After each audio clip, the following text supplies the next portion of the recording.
السلام علیکم۔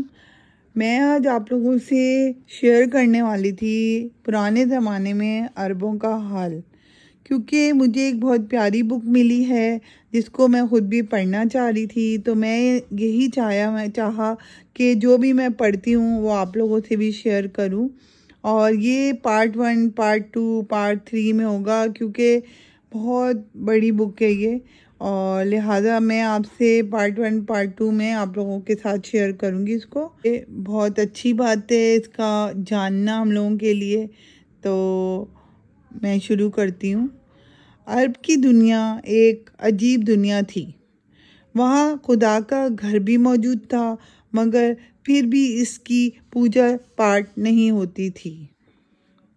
وہاں اللہ کے حبیبوں کی سرزمین فلسطین کی وادی بھی تھی، مگر اس پر کسی کا اعتماد نہیں تھا۔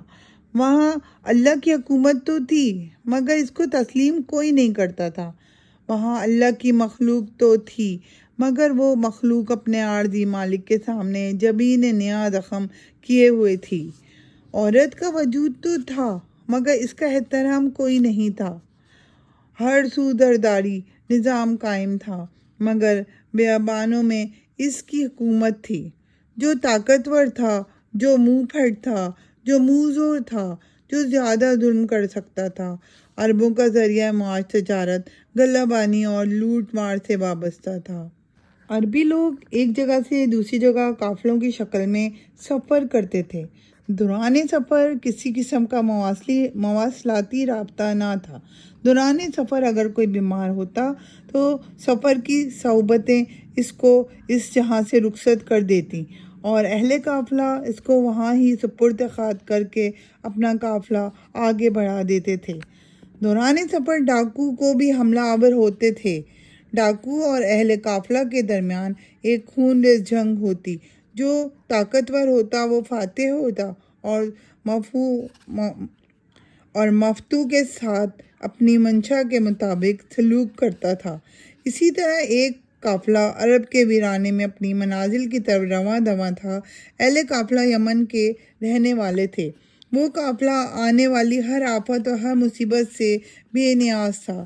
اس قافلے میں کافی مسافر تھے، بچے، بوڑھے، عورتیں، مویشی، سبھی تو تھے۔ اس زمانے میں لوگ اسی طرح قافلوں کی شکل میں سفر کیا کرتے تھے، کیونکہ اس زمانے میں کوئی سڑک، ریلوے، ٹریک یا کوئی بحری یا بری جہاز وغیرہ نہیں تھا۔ اس زمانے میں مسافروں کے حقوق کی دیکھ بھال کا مناسب بندوبست نہ تھا۔ جو طاقتور ہوتا غریب سے اس کا مال مویشی چھین لیتا تھا۔ اسی بدقسمتی قافلے میں ایک عورت بھی تھی۔ اس عورت کے ساتھ اس کا 2-2.5 سالہ چاند سا بیٹا بھی تھا۔ وہ قیدی بن کر آئی تھی۔ اس کا کوئی مستقبل نہ تھا، اس کی کوئی پہچان نہ تھی، اس کی کوئی عزت نہ تھی۔ وہ فقط ایک قیدی خاتون تھی۔ جب یہ قافلہ بالکل ویران جگہ پر پہنچا تو انہوں نے اپنی سواریوں کو خوب تیز کر لیا، کیونکہ وہ فوراً اس علاقے سے نکل جانا چاہتے ہیں، مگر ان کی قسمت ہی بری تھی کہ اہل قافلے پر ڈاکوؤں کے ایک گروہ نے حملہ کر دیا۔ انہوں نے کہا کہ جس کسی کے پاس مال ہے وہ ہمارے حوالے کرے، ورنہ ہم سب کو قتل کر دیں گے۔ اہل قافلہ جب یہ اچانک آفت آن پڑی تو وہ بہت گھبرائے، لیکن جب انہوں نے یہ سنا کہ تمام مال ان کے حوالے کر دیا جائے تو انہوں نے کہا بغیر مویشی اور مال و دولت کے کیا کریں گے۔ اس سوچ نے مسافروں کو متحد ہو کر ڈاکوؤں سے لڑنے پر آمادہ کیا۔ مسافر ڈاکوؤں سے لڑنے لگے۔ ڈاکو زیادہ تھے، اس لیے فتح ان کی ہوئی اور ہار مسافروں کے حصے میں آئی۔